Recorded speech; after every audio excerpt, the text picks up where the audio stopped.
Welcome to Think Yourself Healthy podcast. I'm your host, Heather Duranja. I'm a registered dietitian nutritionist, cognitive behavior specialist, personal trainer, and recovering perfectionist turned professional half-asser. Thanks for being here and for taking the journey with me from surviving to thriving. Let's dive in with today's episode.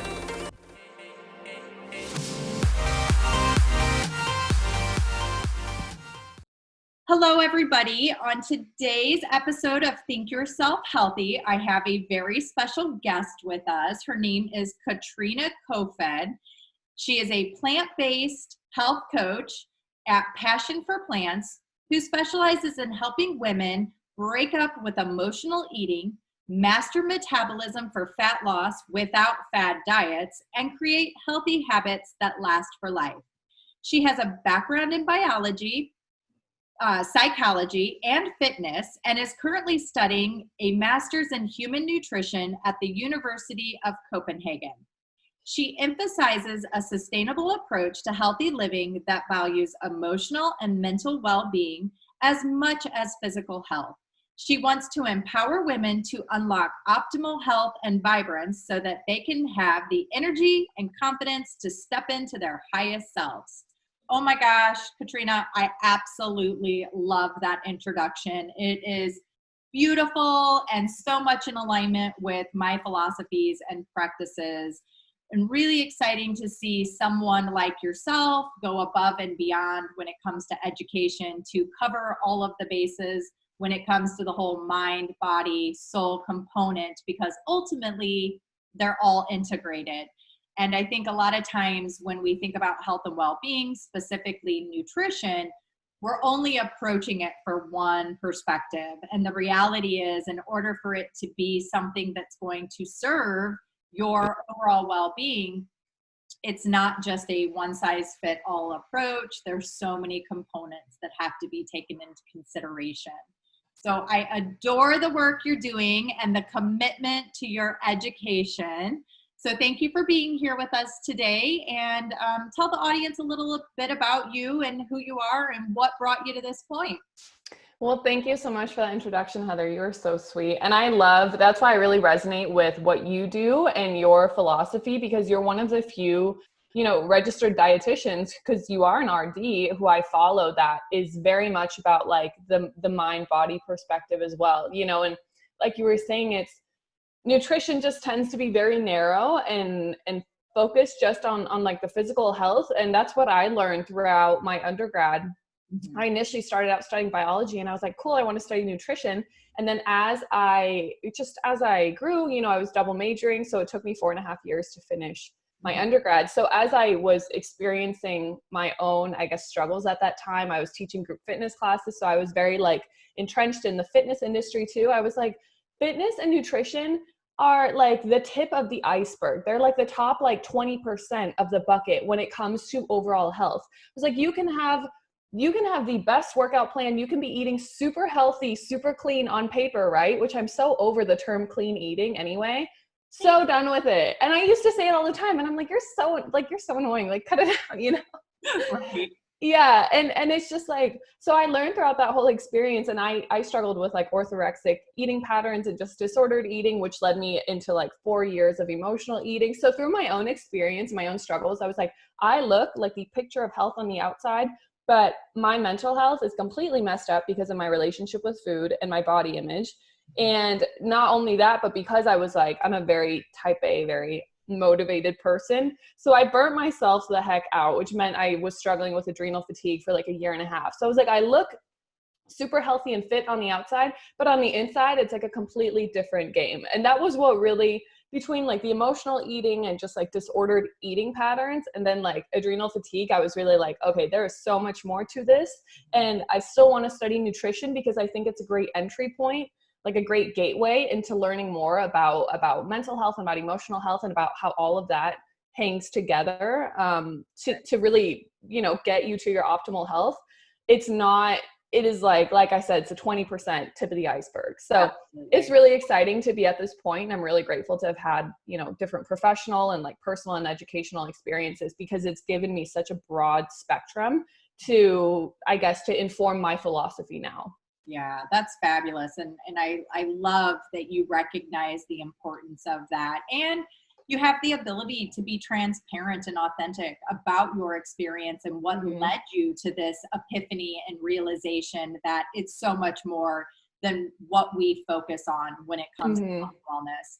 I know for myself, my journey started with nutrition by getting diagnosed with Mhm. kidney disease at 18, not being able to get health insurance, having doctors tell me that I was looking at dialysis or transplant within the next 5 years, and thinking to myself, those aren't possibilities. Like, how Yeah. am I supposed to do that? And I didn't have a lot of confidence in myself back in at that time because I was not a good student. Yeah. School did not come natural to me. Mhm. But I knew that I had to invest energy into learning what I could do in order to have better outcomes and not be facing potentially death at, 23 years old. I mean, that's just frightening. Yeah. And so, again, the journey started with nutrition, but then I realized throughout the journey, it was so much bigger than just nutrition. Like you said,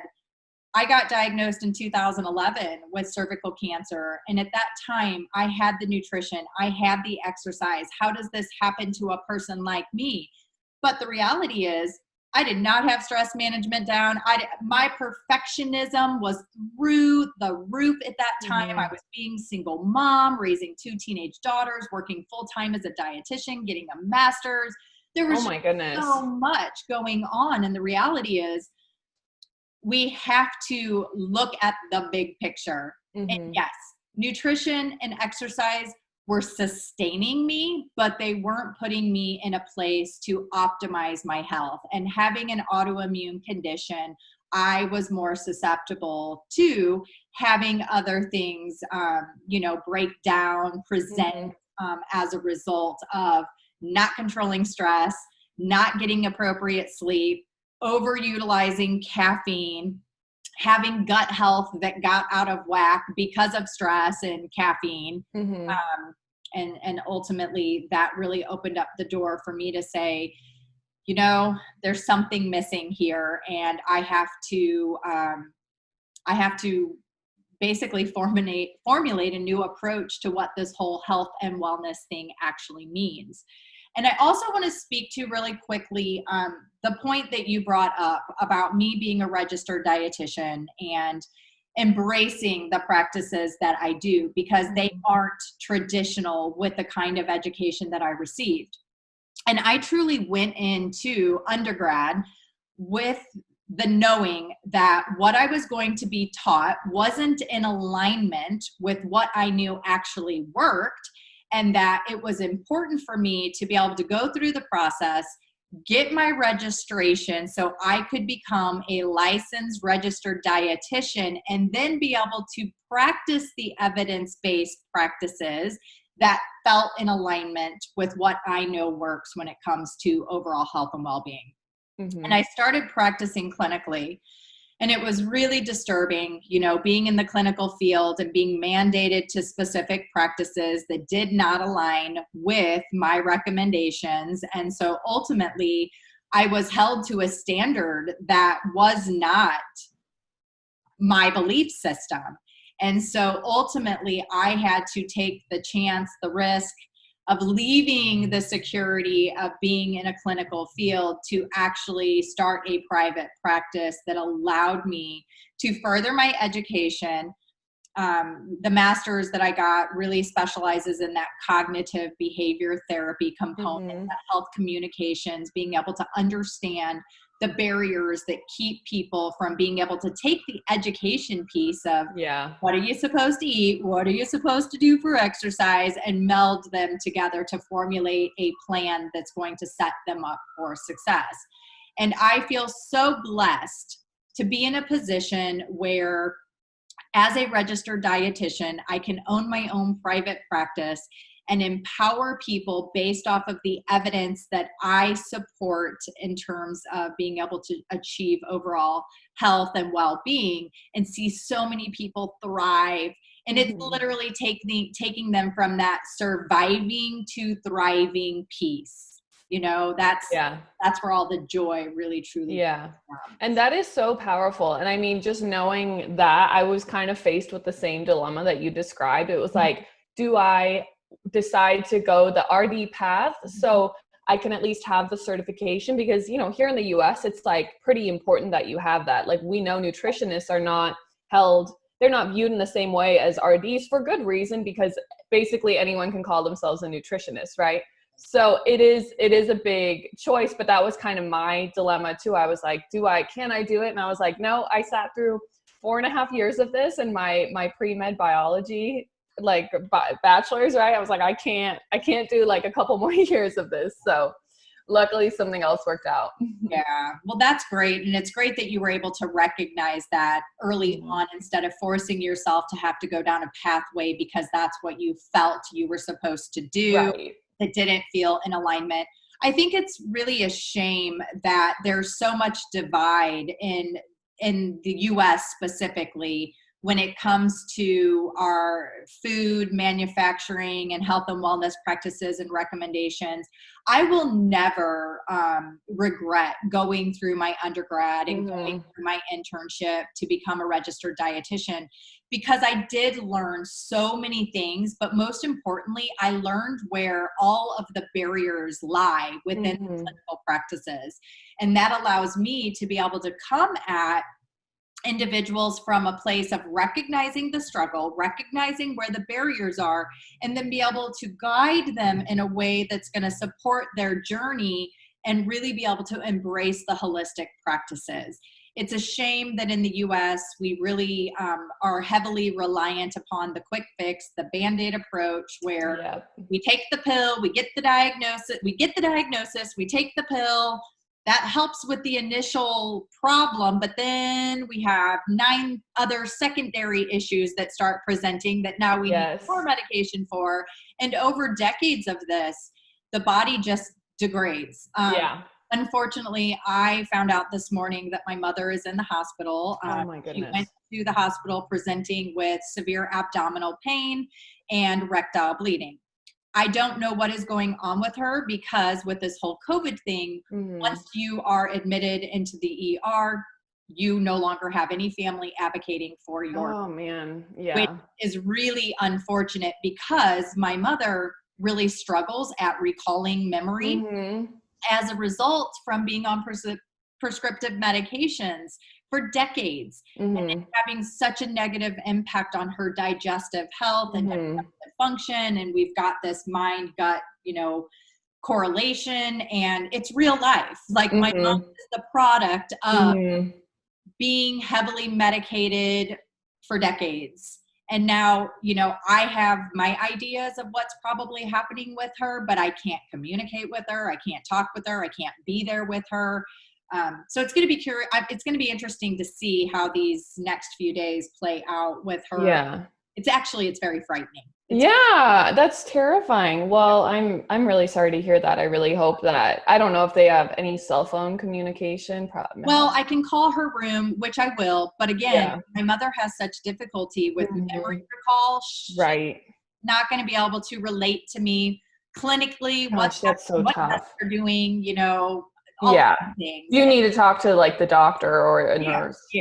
And of course I'm going to have to jump through the hoops and get right. And I think that that's one of the most frustrating things about our medical system in the United States, is that we truly are a victim of circumstance. And if we don't know how to advocate for ourselves, we just accept whatever they tell us, and we go from there. And I'm going to give you a quick story about what I recently experienced. So I was hospitalized a few weeks ago, presented to the ER with severe abdominal pain, projectile vomiting, and diarrhea like I've never experienced in my life. I have extremely high pain tolerance. This is very unusual for me to be like, hey, I need to go to the ER. The ER, my roommate who drove me there couldn't come in. I was on my own. I was in so much freaking pain. I was like, just let me sign whatever I need to sign so that I can get in there and get the help that I need. And as I went through this process, ultimately I recognized what victims we actually become because we are so dependent upon trusting that they have our best interest at heart. We're so desperate for relief that we are like, just help me. Just whatever you say, I need the help. And when you don't have other people there being able to advocate and speak and ask questions for you, that's where a lot of problems really present. And so anyway, ultimately I had CAT scans, I had ultrasounds done. They came back to me and said, it looks like you have an ovarian cyst that ruptured. And that's why you experienced XYZ. So they sent me home and they said, we want you to follow up with a gynecologist. Well, back in November, I had been diagnosed with cervical cancer again. And so I wasn't in alignment with the diagnosis and the prognosis or the steps that they wanted to take. Okay. So I started seeking out, getting a health insurance plan that was going to allow me the freedom I needed to be able to seek the professionals that I felt would be able to help me. So back to this ER situation, they send me home. I get a phone call from the radiologist a couple hours later, and they're like, well, it looks like you might have contracted like some virus in the last couple of weeks, and your whole colon on the right side is inflamed. It looks like you have colitis. And I'm thinking to myself, what? Okay. So at this point, I've got two different diagnoses, right? So I go follow up with the gynecologist. She reads the CAT scans, reads the ultrasounds, reads my blood work, and she's like, look, this really looks like you probably passed a kidney stone. There's no evidence of having ovarian cyst. As far as your colon goes, it might have been inflamed because you were passing the kidney stone. So I'm like, okay, great. So now I follow up with the nephrologist, right? So I go to the nephrologist, and the nephrologist is like, hey, there is no evidence of you having any kind of kidney stone. Your blood work, your kidney function is impeccable. She's like, honestly, you are the healthiest patient I have. She's in complete disbelief that I have been able to manage this chronic, life-altering disease through lifestyle practices over the last 25 years. So basically, she looks at me and says, and this was just the other day, she says, it's a mystery what happened to you. Like, we have no clue whatever happened. And so luckily, I'm an individual who is proactive, has a really solid understanding of physiology and the clinical components of this. And then I get a phone call from the gynecologist saying, and by the way, you do not have cervical cancer. Okay. So basically, I am the picture of health. There is no explanation for what I experienced that evening. I have my own ideas. Yeah. I'm going to do a whole podcast around this concept of basically my body physically manifesting symptoms because I wasn't in alignment with certain things that were happening in my life at the moment. And so anyway, it's been a really interesting several weeks, but the reality is if I didn't have a solid basis and understanding of how the system works, I would be like completely devastated going, what is happening with me? I don't believe, I don't know what to understand, blah, blah, blah, blah, blah. And so again, this is totally a testament to, it's a guessing game. And it's a guessing game, right? Definitely. And I think that story is crazy, but how many other people have similar stories, right? Where they've received one diagnosis and then get like 4 others the next 2 weeks. Right. And I think that's what, you and I luckily have a background in biology and physiology and nutrition, like you said, and like understand the clinical workings of things. Right. But the majority of the population has very little understanding of just like our human physiology, just like what goes on inside your intestines and inside your gut, for instance, right? Like, how do your organs work together? Most people have absolutely no clue, which makes sense because if you've never studied it, like, how would you know, right? But it means that, people put kind of, like you said, like this almost blind trust because we've been raised with that throughout like the late 1900s, basically, to be like, doctors they know everything. Right. And modern medicine is so incredible and there are so many miracles with it. But I think we've come to conflate it with, we know absolutely everything. Everyone has everything under control. Every diagnosis is 100% correct. Right. Every choice is the best thing. And it's like, it's just not the case at all. And I think that blind trust and blind faith, and like you said, you know, that would have been devastating to someone else, because we have that blind faith in, you know, our physicians, and it's not to put any blame on anyone, you know, how could you, when you don't have all the pieces of the puzzle, how could anyone expect to give a 100% accurate diagnosis all the time? You're just doing the best with the information you have at hand, right? Absolutely. So, but it's just crazy to think that there's so many people who would be so strongly affected by that, because it's like, you don't have any other options. This is what the person who's supposed to know what they're talking about says. And right. Then another person who knows what they're talking about says something completely different. Like in your case, you know, luckily you're a health professional. So you're like, okay, I can like take all this with a grain of salt. Right. But the average person, like you said, would be devastated by that. Absolutely. I love the fact that you speak to the blind trust, because ultimately that is where we make our first mistake. We blindly trust that whatever is happening in our medical system, and also with our USDA, FDA recommendations, that they truly have our best interest at heart. And unfortunately, that's not the case. Really what it boils down to is profit margin. Yes. We are a commodity, right? We are a commodity, and we are able to provide lots and lots of profit to these agendas at hand. And so when we can recognize that and realize, wait a minute, maybe I need to take a step back and ask myself some really hard questions, like, do I need to find an advocate who can help me navigate all of this? That, I think, is like the most important piece. I lost my dad a little over a decade ago. Unfortunately, I buried him on what would have been his 54th birthday.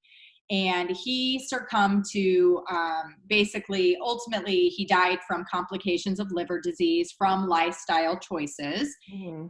And he was an alcoholic and developed cirrhosis, he found out too late. It had already gone into cancer.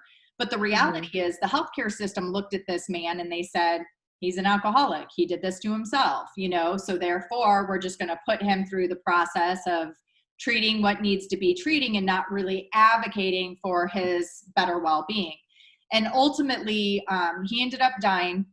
He had internal bleeding and was sent to the ER. And unfortunately, I wasn't able to intercept the ambulance before it got to the hospital, because I would have taken him directly to the hospital that he needed to go, instead of a small town hospital where the ER doctor ultimately made the call, judged my father from his medical history, and said, I'm going to let this man bleed out. I'm not going to transport him to the hospital where he could have the surgery performed. And that was really hard to accept. I was very angry. I was very angry because I knew exactly what was happening. And most people don't have someone in their corner who understands how it works and what questions to ask and where to intercept and say, nope, it's not going that way. I'm physically removing this man and taking him in my car and taking him to the place that needs to, he needs to be able to get the care he needs.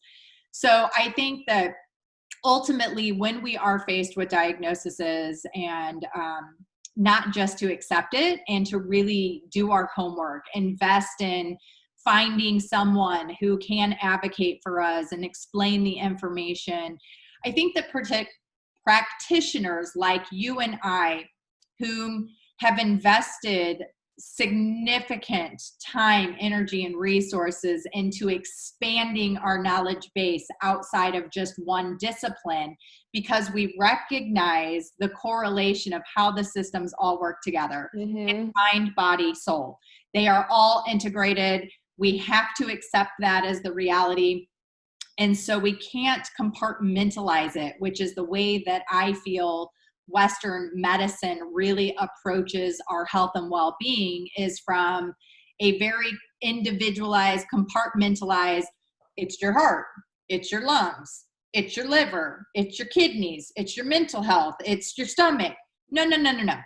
It's like dominoes. And when one goes down, boom, they all go down, right? Mm. And so I have found as a practitioner, especially in clinical practice, like let's use someone with metabolic disorder. They go to the doctor, they get diagnosed with medical or metabolic disorder. They're told you're obese, you have dysregulation of lipids, your blood sugar levels are, dysregulated, and you, I'm drawing a blank. Anyway, now you're susceptible to having kidney failure, liver failure, da da da da da. And this individual is like, okay, so I have to follow a heart diet. I have to follow a diabetes diet. I'm overweight, so I need to figure out how to lose weight. And they become so overwhelmed because they're approaching it from such a compartmentalized perspective that the reality is, no, we can approach this from a place that's going to cover all of the bases and allow for each part to start being supported, and then they all come back into alignment.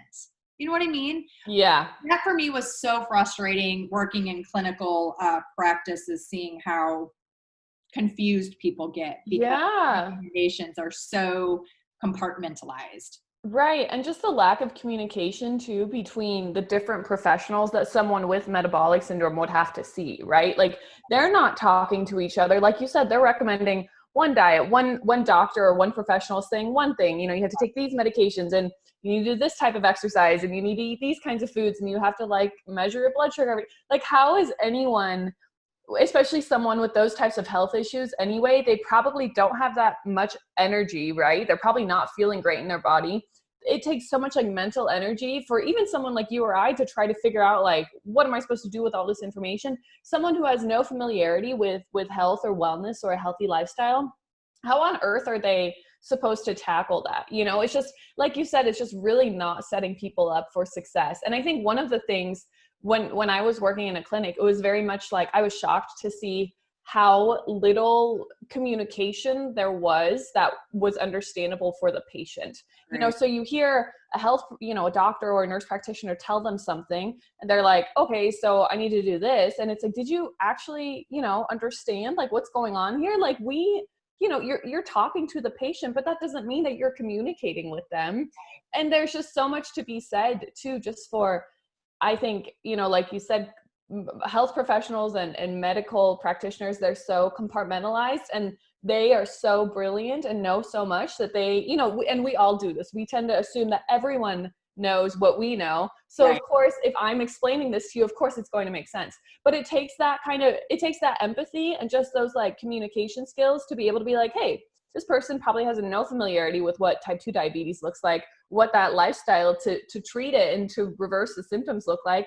Right. I need to speak to them at an entry level in a way that they're going to understand, so there are just so many pieces throughout the whole puzzle where it's like, we need to come together to one, communicate with patients better, and two, just create a broader understanding, like you were saying earlier, of looking at the body as one system. Like organs they're not just like floating in space, like they're all connected in our body. Like, why do we think that they wouldn't have an impact on each other? I know. Yeah. It's interesting to me to think how basic, our understanding as a whole when it comes to health and wellness, how basic and misunderstood it truly is, which is the whole reason why I named this podcast Think Yourself Healthy, that we have to change the approach we take when it comes to our health and wellness, because what we're doing isn't working. Heart disease continues to rise, diabetes continues to rise, obesity continues to rise. We're having more digestive disorders than ever in the history of history. And so it's like, if all of this was actually working, we would really be seeing some improvement, and we're not. And I find that with most individuals, polypharmacia is really, really a problem. So to speak to what you were mentioning earlier, we have such a disconnect with professionals speaking to one another. The doctor or the patient, like myself, with what I experienced over these last few weeks, I've got a gastroenterologist, a nephrologist, a gynecologist, an internist, that I'm having to go and communicate to. Luckily, I have the means of basically delivering the information that is very much needed for them to understand the picture. Most people don't have that ability. Therefore, they tell the doctor, they describe their symptoms. The doctor says, here's a medication you can take. Then they go to the next one. And then they say, here's a medication you can take. And then the next one. And unfortunately, they're not communicating amongst one another. And a lot of these medications that are being prescribed contradict one another and create really massive problems. And I know working in like skilled facilities and long-term care facilities, that's where I really saw a lot of polypharmacia abuse happening. And people being on too many medications that were having contradictory effects that were really degrading the individual's prognosis very quickly. And the reality was, let's take some of this medication away and we're going to see a huge improvement in all of these problems. I had a she was 25 at the time when she came to work with me. And I'm going to be sharing her story. I got some really amazing video documentary from her story.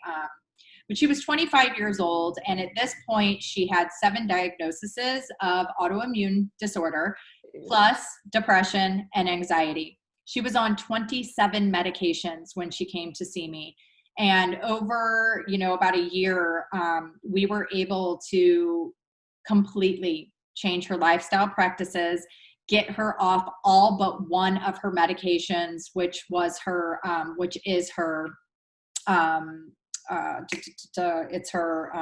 immunosuppressant.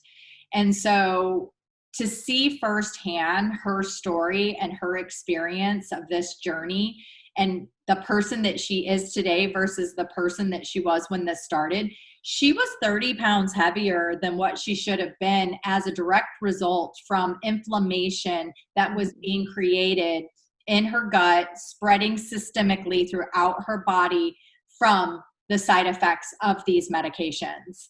And so to see her be able to get off all of the medications, lose the weight, improve her energy, improve her mood, no longer suffer from anxiety, no longer suffer from depression, being able to live her best life is like, it's like literally, oh my gosh.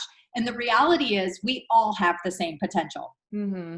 We all have the same potential. It's just a matter of us determining that we have to look outside of the box and maybe take a different approach. Definitely. That is such a powerful story. And, to be able to achieve all of that within a year, that's saying a lot for how much she had to, like you said, think outside the box and be willing to try something new.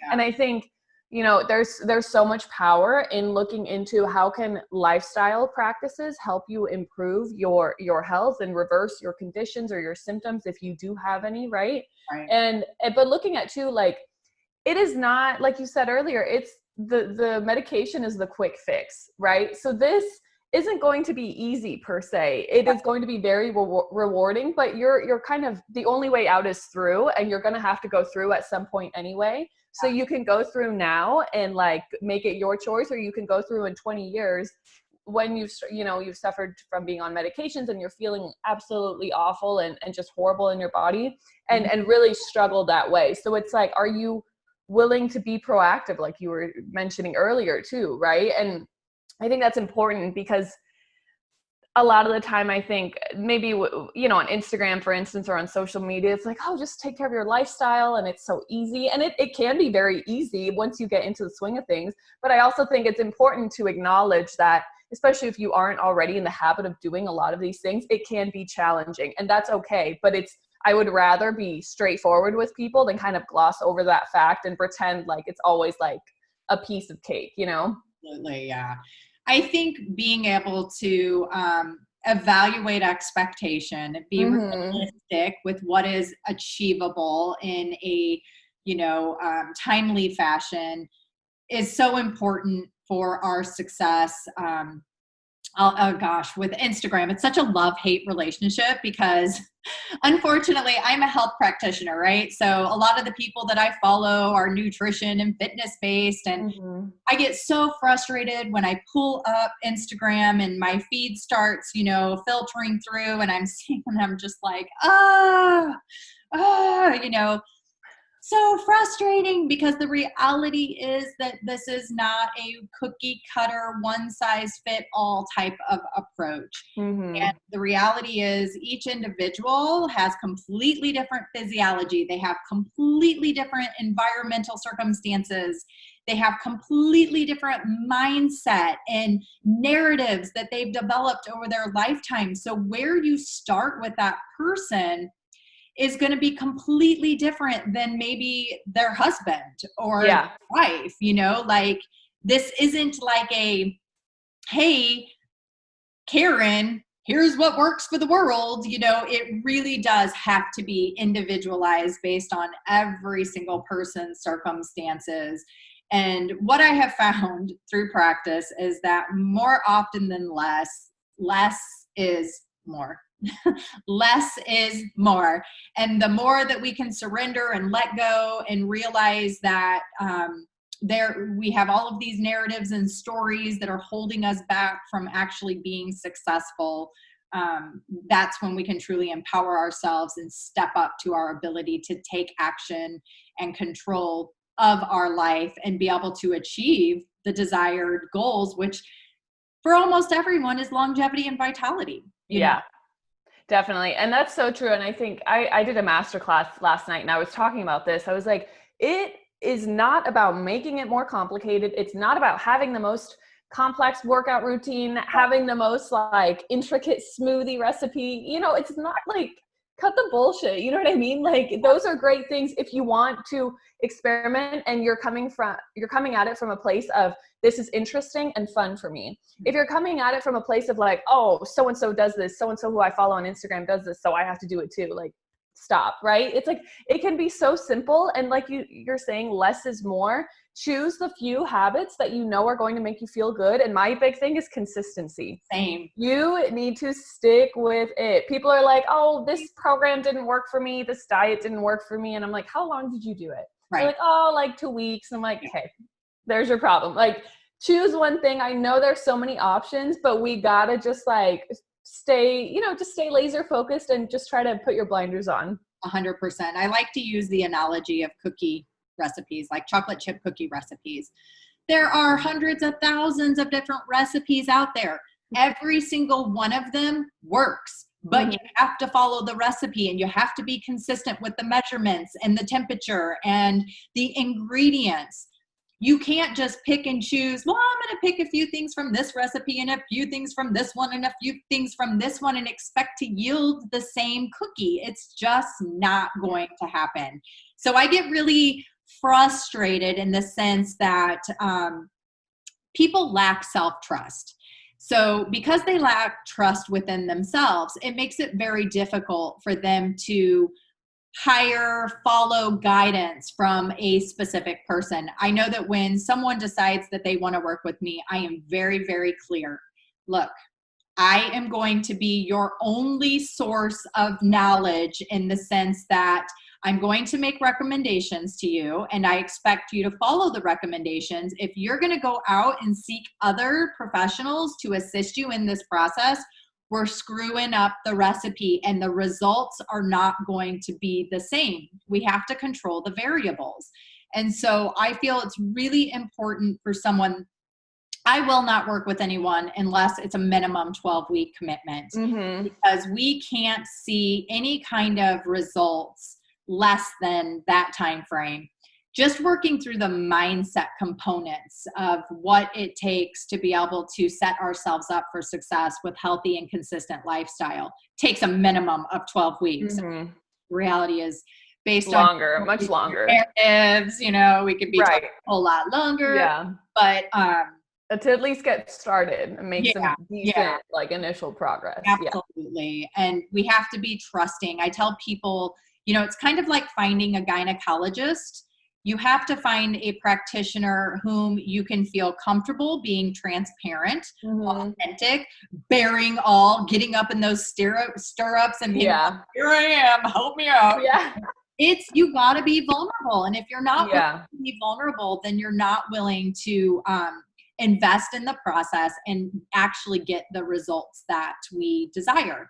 And I find that most people fail because ultimately, underneath it all, they truly don't think they are worthy and deserving of living the kind of life that they actually desire. And so when that is our root cause, there's a lot of layers that have to be pulled back and uncovered to be able to undo that mindset and that way of thinking, to allow ourselves to receive all of the abundance and goodness that is truly, we are worthy and deserving of having. Yeah. And that I'm so glad you bring that up. And that's part of why I love your philosophy so much, because you focus so much on the mindset piece of it. And in my own practice, that's something I bring in with my one-on-one clients is we talk a lot about mindset and, how do you develop a gratitude practice if that's not already part of it? Like, what is your narrative now? How can we take small steps for you to improve that? Because like you're saying, if you don't feel, a lot of my clients, they really struggle with body image. So that comes from, again, that lack of self-trust, not feeling like you're worthy, not just be loving yourself and accepting yourself for who you are. That's a whole different ball game, can of worms that we have to unpack and work through.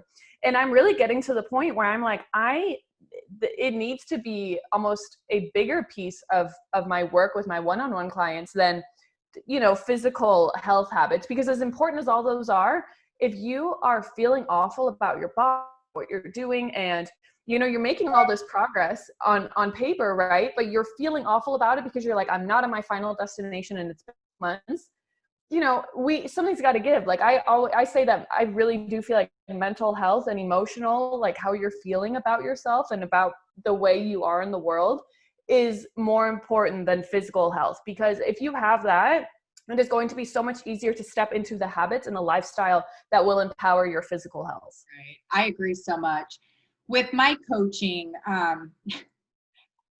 it's never failed. Every single person whom I've worked with has come to me at the end and said, so this really wasn't what I was expecting. I thought you were just going to tell me what to eat and how much to eat and when to work out. And I'm like, well, if I would have told you what you were truly getting into, chances are you wouldn't have signed up for the deal, because in order for us to be consistent with exercise and nutrition, we have to get to the root barriers that are holding us back from being able to maintain that, sustain that in a way that is manageable and not overwhelming. Anybody can follow a diet, anybody can follow a routine, but the reality is at some point you stop. There's something that happens that keeps you from being able to keep that up. And therefore we fall into that vicious hamster wheel of then we self-sabotage and then we're on the yo-yo diet wheel again. And so ultimately with my programs, I present them the plan, what I like to call the owner's manual. Here's your owner's manual. Here is the thing that's going to allow you to be able to be sustainable. All the pieces are there. But with the coaching part each week, that's where we really, really dive into the mindset stuff. And it never fails. Every person by the end of the call is like, wow, I didn't realize how bad I needed to hear that, or that I needed to take that into consideration, and how that is impacting my ability to be consistent with exercise and diet. It's really interesting. I specialize a lot with gut health, okay? And so more often than less, I find that we have individuals who have like, oh my God, 20 minutes after I eat, I have all of this pain, and I've followed FODMAP, and I've followed plant-based, and I've removed this, gluten-free and dairy-free and da-da-da-da-da-da, and they're like, no relief. And ultimately what I'm always like, I already know the answer, but I'll talk them through the process, let them be able to come up with a conclusion. But ultimately what I find is it's usually environment related. Whatever is creating the problem 20 minutes after they eat is environmental related. It has nothing to do with the food that they're actually putting in their body. And Mhm. so I had this really unique opportunity where I was able to work with a group of women at a specific corporation. And it was really interesting because each week I would talk to them and they'd be like, look, I'm doing all the things and I'm just not seeing any relief. And I'm like, okay, well, where are you eating your lunch? Whom is in the room with you while you're eating your lunch? And what I was able to pinpoint is that there was one particular individual that they were all having lunch with who was a chronic complainer. And her chronic complaining, all of these specific women were empaths. They were super feeling and sensing humans. And so when this woman would come in and start divulging all of her complaints, they all took it very personal. And within 20 minutes of eating their lunch, they were all sick, severe abdominal pain. It had nothing to do with the foods that they were eating. It had everything to do with this one individual that they were sharing the environment with. And so I individually made each one of them take turns removing themselves from the environment for a week. And then each one, all of their problems were gone. And Wow. they went back into the environment and then boom, problem again. And so it just goes to show that we really have to look at the big picture, and we can't just take the foods that we're eating as the component that is causing XYZ. You know what I mean? Like, Definitely. the environment is so important to take into consideration when it comes to our eating behaviors and habits and how they are ultimately impacting our physiology. So, fun stuff. Yeah, that's such a funny story. I mean, it's so true, right? Like most people wouldn't even think to look at that. And that's why it's so powerful to have someone like you or I come in and be like, okay, let's assess the situation. Right. Like observe the scene. What's really going on here across the spectrum, not just like one little column of what is going to impact how you're feeling. Right. Yeah. Agreed. Oh my gosh, I cannot believe how fast the time has I gone. was just I'm thinking like, that. oh my gosh, I think you and I could literally talk forever. But I do want to ask you a question because I know that you predominantly focus on plant-based diet. So I Mm. want to hear from you, what brought you to that place of really adapting a plant-based diet and how it's been impactful for your clientele? Yeah, so I went plant-based vegan over 6 years ago, and it was because my mother, she had been diagnosed with breast cancer and had a double mastectomy the year before.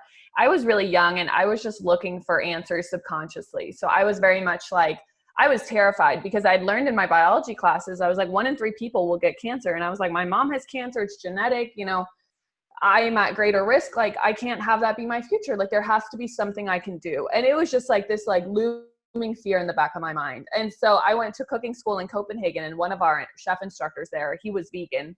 Mhm. And I was like, I'd heard about it before, but I was like, oh, like, maybe I need to take a look at this again. Cause he was like, I went plant-based because my family has a big history of cancer and heart disease too. And with a whole foods plant-based diet, you can reduce your risk of chronic diseases, including some types of cancer.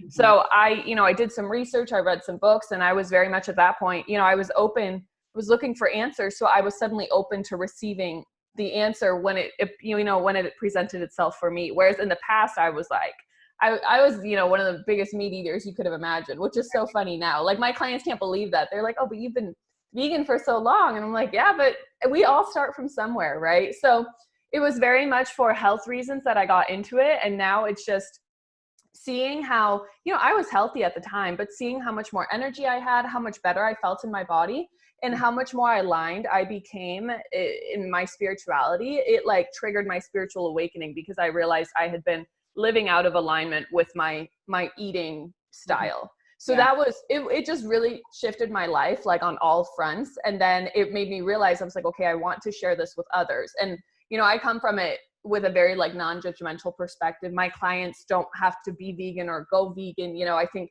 it's great if you want to, but most of my clients, they come to me and they're like, I want to eat like 80 to 90% plant-based. Yeah. I'm like, if the majority of the world is eating 80 to 90% plant-based, we are going to have a drastically smaller environmental impact, right? When you're just looking at it from that way. it's not that everyone has to be vegan. And, you know, it's just like, there's so many things that we can do that are within our control, where you don't have to necessarily be in this one, I guess, field, or, you know, have a one label, you know, because I know that's, it makes a lot of people feel very boxed in for Right. good reason, right? So I just think there's so much more that we can all work together in that perspective. And that's why I really use the term plant-based, because yes, I personally am vegan, but I'm not telling you to be it. I'm not telling anyone else to be. I'm just saying we all should be eating more plants. So that's why I'm like so passionate about that approach, because I know how much it can change people's chronic health outcomes, how much it's changed my own life, and how big of an impact it really has globally too. Absolutely. I myself wanted to be vegan so badly. And as a young child, I always followed more vegetarian practices, really didn't want to eat a lot of meat. Not sure why, especially when it came to red meat.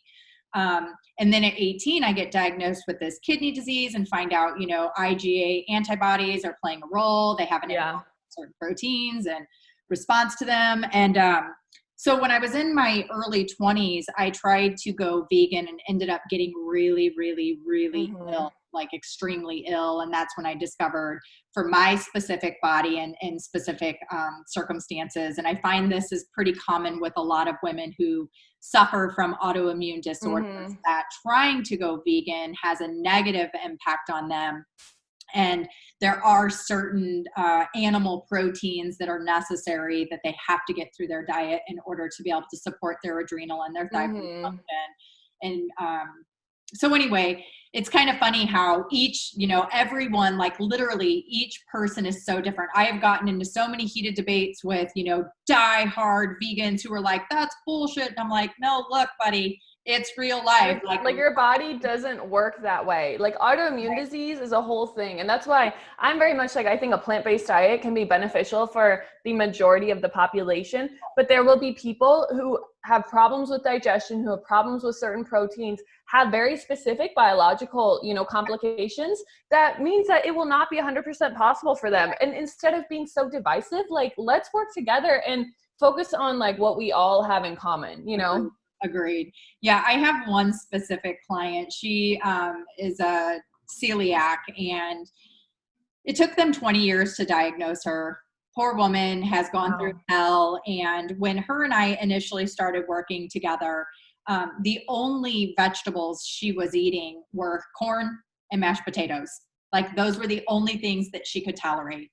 And obviously, you know, she was having a lot of issues with insulin resistance and glucose levels and triglycerides, and her lipid panel was insane.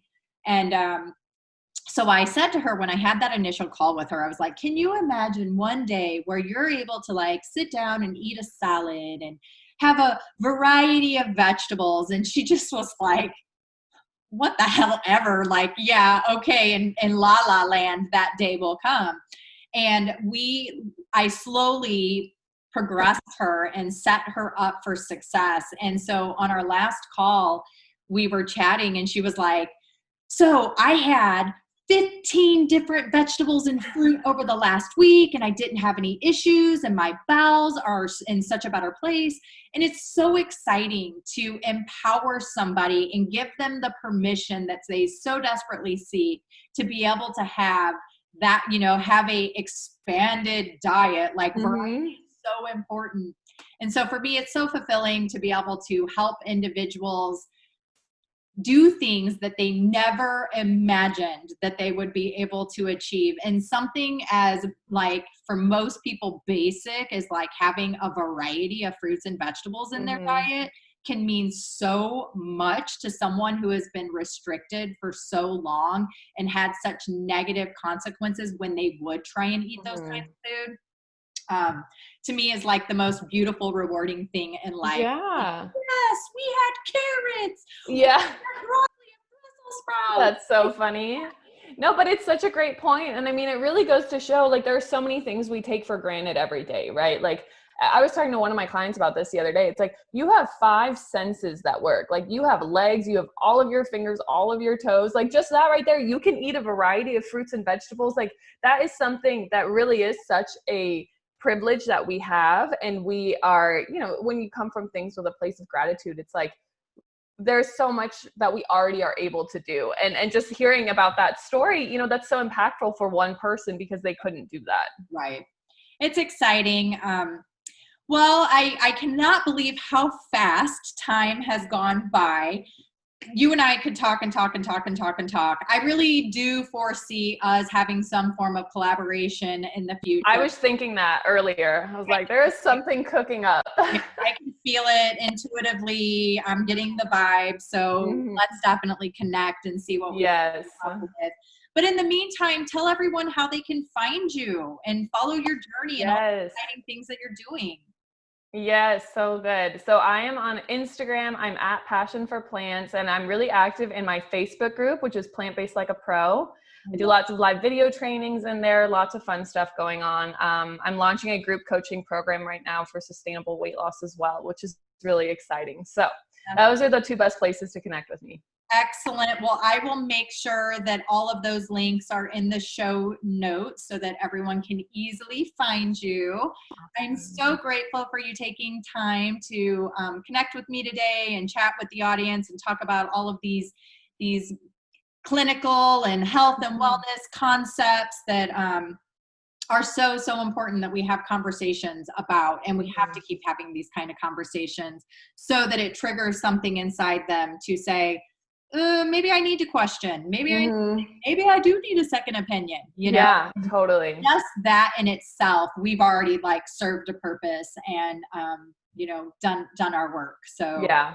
I appreciate all of your knowledge, your radiating beauty and energy. You are just an awesome human, and I'm so grateful that we had the opportunity to have this conversation, and I feel that we will be collaborating in the future. Yes. Thank you so much for having me on, Heather. It was so fun to be a part of this. And so it was such an honor to speak with you about all of these topics because it's so important, like you're saying. Oh, thank you.